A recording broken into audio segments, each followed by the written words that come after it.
Hi, hope you're having a great day. Before I jump in and share my message about the year in review and the year ahead, I wanted to first take a moment to thank you, my clients, my friends, and my partners for the tremendous amount of support and trust you've placed in myself and the DNA Lending Group team. It is obvious to anyone that's looking from the outside, without you, what we've accomplished would just not be possible. So thank you so much. We appreciate you for the opportunity to help and serve you, and we look forward to continuing that relationship as we move forward. Now, let's talk a little bit about what's happened in 2024. What a year it's been, especially with interest rates. I equate interest rates this year in particular, it's like riding the mind buster at Wonderland. Goes up and down, shakes you all around, and then you still don't know what's going on. But yet, when it's over, you still want to ride it. So let's talk about that sort of up and down scenario. So if we look at fixed rates, bond yields control and dictate the pricing of fixed rates. The Bank of Canada controls the movement of the prime lending rate. So those two things are separate. So one of the things people have talked about a lot this year, oh, the prime lending rate is coming down, so will the fixed rate. Nah. That's not how it happens. So the open market controls bond yields. Bond yields move up and down, and they moved up and down a lot this year. So did fixed rates. They moved up and down. So when you look at the beginning of the year, you saw that fluctuation in bond yields. There was some downward movement, then it stopped, then it went back up. Then we talk about variables and prime lending rate and when the Bank of Canada was going to start their decrease. So when we roll into January, February, people thought, oh, the Bank of Canada is finally going to do it in March. The closer we got to that announcement, it became clear the Bank of Canada was not prepared yet to start decreasing rates. Fast forward to April, next announcement. They still weren't prepared. They were hoggish and dovish with their tone in the April announcement. That 50-50 split in their tone led people to believe that, hey, it's coming soon. And lo and behold, on June 5th, they made the first rate decrease in 4 years.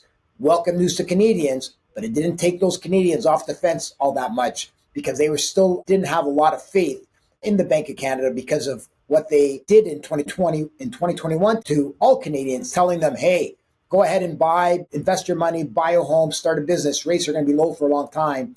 Shortly thereafter, a lot of egg on their face. They jacked up rates to the level that they were until they started to decrease. So following the first June decrease, July had a decrease. Fast forward to September, another decrease. October, another decrease. And then most recently, December.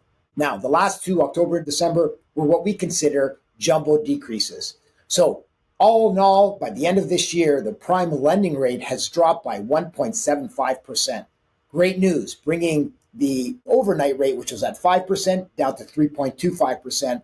And the prime lending rate, which peaked at 7.2, is now down to 5.45%. And what that's done to the market and activity, first half of the year wasn't a lot of activity. If you have any real estate friends, they're probably crying a bit because, hey, I can't sell. What's going on? You know, this is not what we expected or what we thought would happen. It would take this long.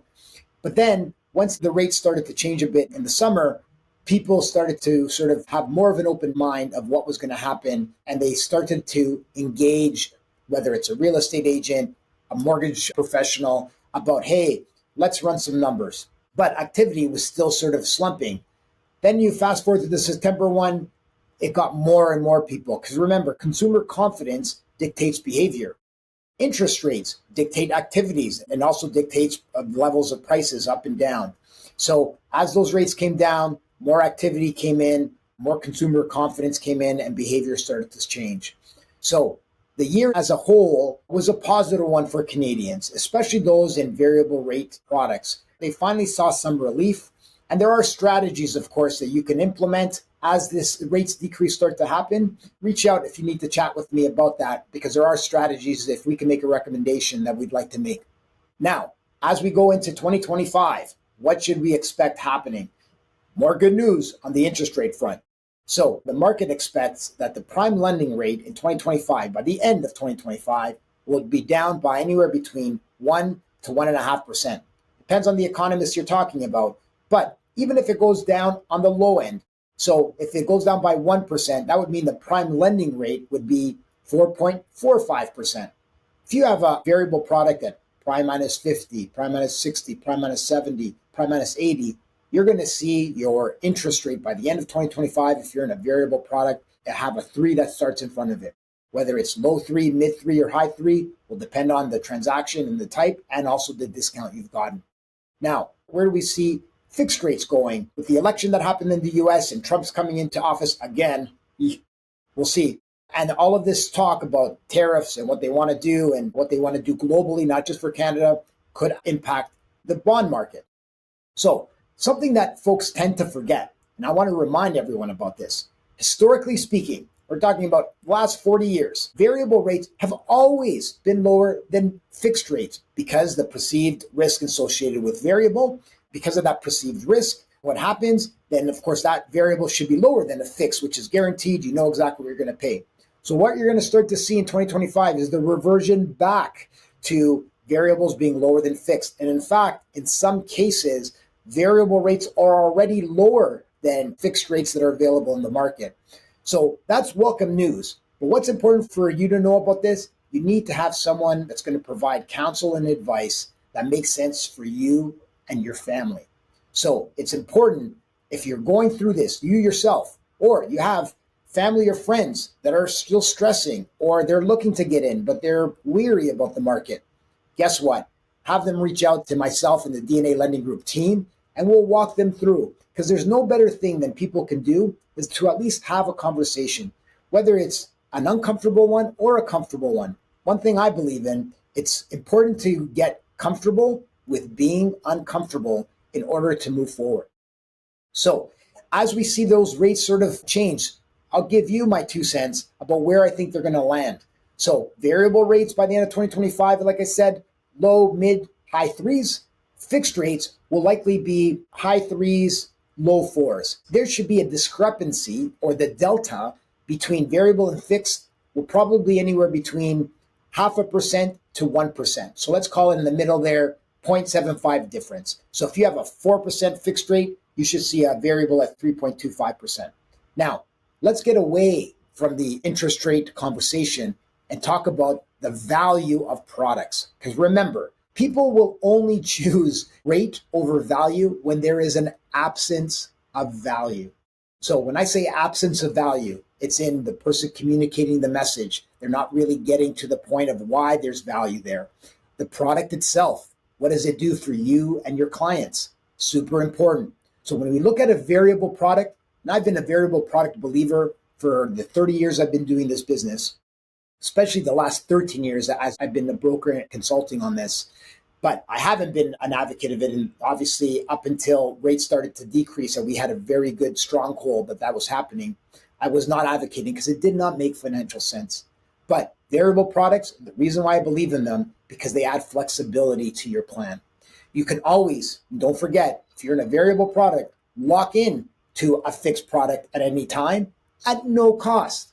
Most institutions or providers will want you to lock into whatever you have remaining on your variable. So you can't go in if you have 3 years remaining on your variable, you can't lock into a 1-year fix as an example. So that flexibility gives you a bit of cost certainty because we know rates are coming down. And then you can also lock in if you get uncomfortable, if things start to change unexpectedly, and things will change. Sometimes a surprise is called a surprise because we don't expect it. So when we're looking at trying to figure out what we want to do on that side of the balance sheet, remember value. Look at prepayments. Or if you're looking to sell and buy in 2025, but maybe that's not going to happen right away, but you're up for maturity. There's strategies and ideas that we have that we can share that will help you make the best decision for you and your family. So 2025 should be a really good year. There's going to be still some people feeling uncomfortable because a lot of the mortgages that are maturing in 2025 are coming out of 2020 rates. So there's going to be some payment shock. But remember, the power of the amortization. So here's the good news that they dropped on us. And this is probably the only good thing I think the federal government did for Canadians. They reintroduced the 30-year amortization for insured mortgages. So anyone looking to buy, and I mean anyone, the misconception, oh, it's only for first home buyers. No. That's not the case. It's for anyone looking to buy and the mortgage is insured, meaning you're putting less than 20% down. In that case, you can amortize over 30 years. That itself should help affordability. Now, it may not help 100%, but it will get people their foot in the door, which is great. And that's what is important because home ownership in Canada is in excess of 70%. So people love to own their home. Don't get me wrong. Some people just want to rent and they have different ideas of what to do. So that's okay too. There's no one right answer for everyone. That's why at DNA Lending Group, we know that every mortgage and person is unique. So as we figure out what we want to do and how we're going to do it in 2025 with respects to strategies, ideas, the best advice I can give you, if I was going to counsel you and advise you, reach out to any mortgage professional that you like and trust, because I can promise as long as they have your best interests at heart, you'll be well looked after. And in my view, I spent 17 years with the banks, a lot better than a banker. It's not that bankers are not good people, just that the bank trains their people to let them know what the bank wants them to know. And remember, the banks have been around for over 200 years. They are a money-making machine for a reason. So I just wanted to end on that note to let you guys know that there is some great hope, particular belief that things are going to look favorable for Canadians, for borrowing costs, and in turns for the market as a whole. I should point this out. The Canadian dollar, because everybody's talking about rates coming down, we know that unemployment hit an 8-year high on the last report. So one thing that's going to hurt Canadians, especially if you're snowbirds or you like to travel, Canadian dollar is likely going to come down. I remember in the early 90s when the Canadian dollar was like 62 cents. Will it hit that low this year in 2025? I don't know. Time will tell. But just understand that the Canadian dollar is going to feel the most pain with the rates coming down. So if you have questions on this, you want to review your situation, by all means, please, we have all the time in the world for you. Reach out anytime. We'd love to chat with you. And of course, if you have any friends or anyone you care about that you feel that we might be able to help and serve, we'd be grateful for the referral and the opportunity to help. Guys, enjoy the holidays with your family and friends. That's what it's all about. So thank you, thank you, thank you. We appreciate you, and we'll talk again soon.